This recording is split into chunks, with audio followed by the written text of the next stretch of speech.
Click the links, join me over on Subscribestar or Telegram. So, Mr. Yay 2024. Free speech. Free speech is important because it keeps people in balance. Here's how free speech works. Everyone gets criticized, and that way things don't get too far out of balance before they get corrected through social pressure, as Mr. Yay is discovering now. But the new town square is social media, and we don't have free speech. And as you can see, if you're on Twitter, most of the hate speech is anti-white and anti-Christian. People are not treated equally. So what happens? Well, I mean, what did you expect would happen? Resentment builds up, and without criticism, things and behavior are allowed to fester unchecked. You've got shields, essentially, for all groups except one group. Their voices get censored, and they become the focus of this hatred, which obviously isn't fair. All groups need to be criticized to keep things in balance. It's funny, this guy puts this other tweet where they think they're dunking on you by showing this shirt, like, oh, look how offended we're going to make them, except you're able to buy the shirt on Amazon. That's a link to Amazon. You can buy that shirt that is so offensive. Yeah, that's kind of a self-own. That's probably why you got one like on it, that you think this is a dunk. So what happens is alternative, I think this is a Sarah Silverman group where she's going off on white people and Christians. So what happens is you got alternative platforms start to grow because people have to be free to discuss issues. I think over time they slowly realize that, yeah, these, like, the power that social media has to control the narrative is way too much power. Personal liberty should be protected. You know, again, it's weird that our politicians don't do anything about that. You know, make some move to make it a protected free speech arena. So the different platforms that are, you know, they bypass Google and Apple app stores. They're web-based. You can download them from somewhere else.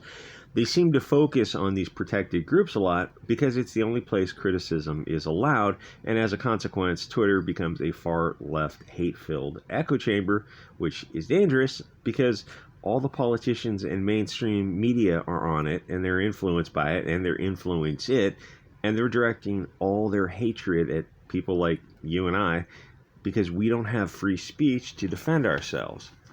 No, I don't think Ye is mentally ill. He doesn't seem mentally ill. Nice gaslighting there, though. There were people threatening the Covington Catholic kids and Trump's children. I don't know if you remember that Dana Steele tweet or Joe Bernstein. They literally made death threats against us. Perhaps you remember verified hate and blue checkmarked hate. They archived this anti-Christian, anti-white hatred. They were banned. Not the original posters who posted the hatred, but the people who called it out. They were banned. That's the social media platform. But the people who archive the threads, it's like, but why? It's like Lib's a TikTok, right? She's just showing you what these teachers are doing through their own TikTok videos. Why would they, like, well, because if you have a platform where you allow mass dogpiling, where, you know, like 50,000 people report a tweet, well, they just respond to that instead of actually investigating the tweet. Anyway, so people go on Gab and Telegram and Odyssey and Shing and Bit Chute, and they start talking about this. Why did Twitter allow people to threaten Catholic children and still keep their accounts, you know, put them in the wood chipper, right? It's like these kids just stood there as a guy committed an assault against them. Like the guy who was a Vietnam era veteran. It's like these the left wing picks the worst heroes on earth. The guy is approaching him, singing in his face and drumming in his face. He approached him. That's an assault. The kid just stood there. And that's all he did, just smiled awkwardly. And for that, he received death threats instead of the 60-year-old adult who had committed the assault. So people go to these alt platforms and discuss these sort of ideas. Because if we're on the mainstream social media, this kind of stuff is just fine to threaten people as long as they're of European origin, Christian, or having a MAGA hat. Absolutely nothing happens. But when they report us, our accounts get taken down. We report them. It just doesn't work, because it's like ultimately the company's not a computer. The company is the people who are working at the company, who are reading these complaints. And yeah, I mean, it's kind of from the top down, depending on the people you hire and what rules you set in place. Twitter is a very far left wing, dangerous echo chamber. And everyone's using it, politicians and media. So it's like the new town square. It means we're not allowed to participate in the political process and American civil discourse, which one would think would be very important. So the court gesture / Twitter is a pressure release to allow issues to air out. Without free speech, things are getting so bad that they say riots are the voice of the unheard. Well, so is civil war. Where do you think politics comes from? It comes from bars, cafes, living rooms. It comes from people talking. Social media is what shapes politics, but only some views are allowed, and the result is America has a massive violent crime wave because people can't be honest. To solve problems, you have to name them. And if social media is the new town square, you go, oh, gee, we should have constitutional protections for that new town square because free speech is so important. Yeah, we should. It's weird. Nobody got on that. Oh, Congress people shouldn't be able to profit while they're in office on insider trading. Yeah, that seems like a given. It's a shame the Mary Sue had to come up with that idea. The Mary Sue, I don't know if they came up with it, but they recently republished an article about that, and they're asking about that. They go, yeah, so this came out a few months ago talking about prohibiting this. What happened to this? Like, I just kind of faded away.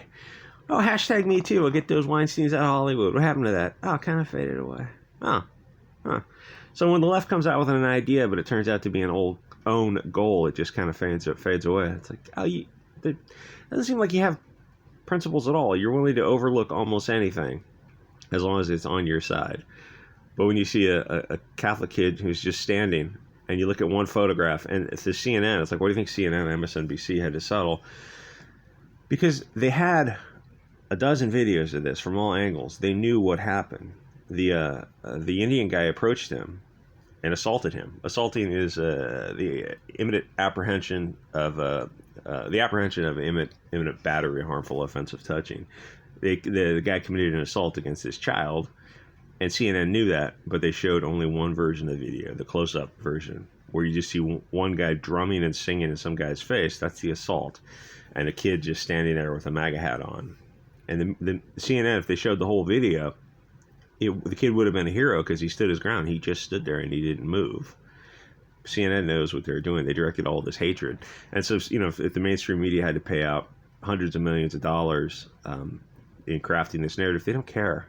They don't care. They're made of money. They have, for as much as money has a concept of, fiat currency, they have access to it. They're not a business. They're not a media company. They're a narrative company, as is Disney and all the rest of the mainstream companies. Anyway, like, comment, subscribe. See you guys next episode.